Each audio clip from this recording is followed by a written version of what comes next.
samahan nyo nga ni kaming mamitas ng langka kahit 10 oras na ng gabi. Tapos kinabukasan, ako naman yung umakyat ng puno ng langka. Ay, tara G!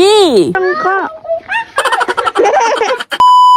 Ari nga, at gabing-gabi na nga, si Papa nga ay nangangakyat nga din ng langka sapagkat kami nga lahat na dumadaan din ay nakakaamoy nga ng hinog na langka. Pero ari nga kukunin naming hinog na langka ay hindi nga para sa amin. Ari nga langkang pipitasin namin na ibibigay ng aking pinsan na si Ate Faith doon sa kanyang kaibigan. Kaya nga ari, kahit madilim na ay sige, akyat ng langka at hanap ng hinog. Ay, tara G!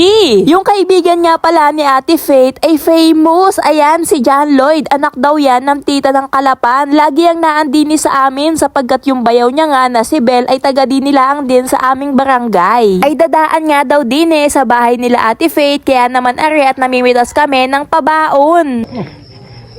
Yeah. Ayun pa dito daw.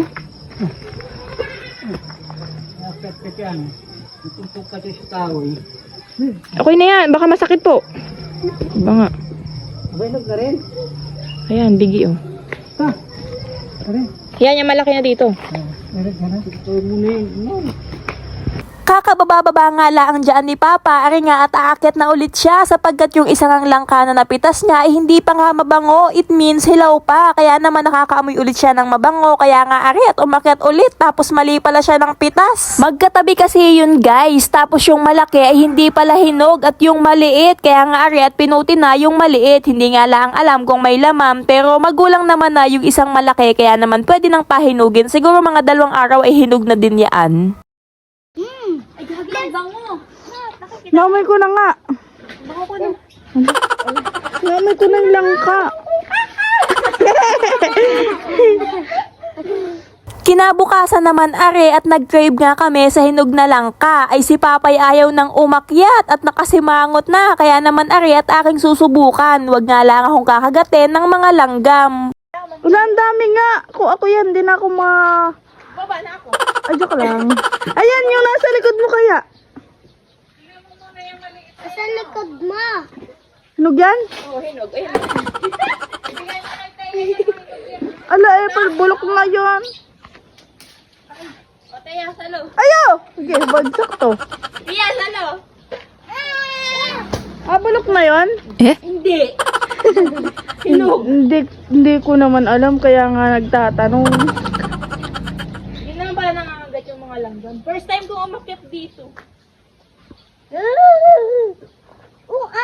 Ayan, baka ayan! Bango, wala akong kutsilyo. Ito na, nakita ko na ito. Baka are din. Nahulog ng kusa. Ayos lang yan. Amay mo pa yan, yan. Oh, bango. Bango ka na. Ano naman siya? Tabi dyan! Sige, pag kayo naipit niya. Ari nga, ayan nga! Ayan!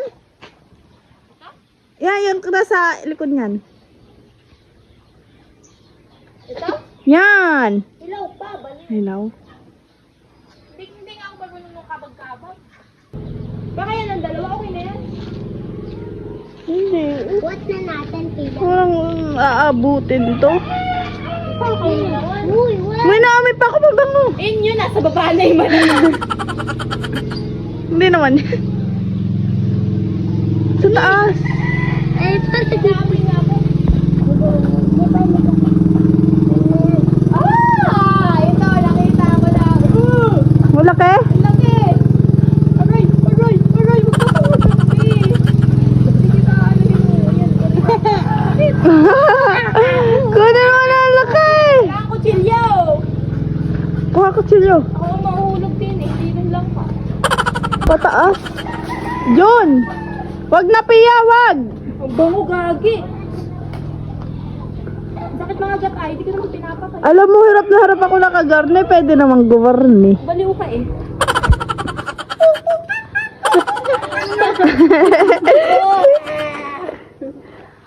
Ayaw! Gay, cellphone mo. Gayon pala kahit green pa lang. Ang hirap palang akyatin ng punong are. Akala ko pag madaming sanga ang isang puno ay mabilis lamang akyatin. Ay aroy ko po, kailangan ko pang magpaka-gymnastic para lang makababa ng ayos. Ay kainaman. Wala, wag na. Wala, gusto ko makita si ano. Hindi pa hinog yun. Going back to Nakatatlong buo nga kami dyan ng hinog na langka. Ako'y hirap na hirap umakyat dyan. Tapos bibigyan ako ng walang laman. Ay, salamat!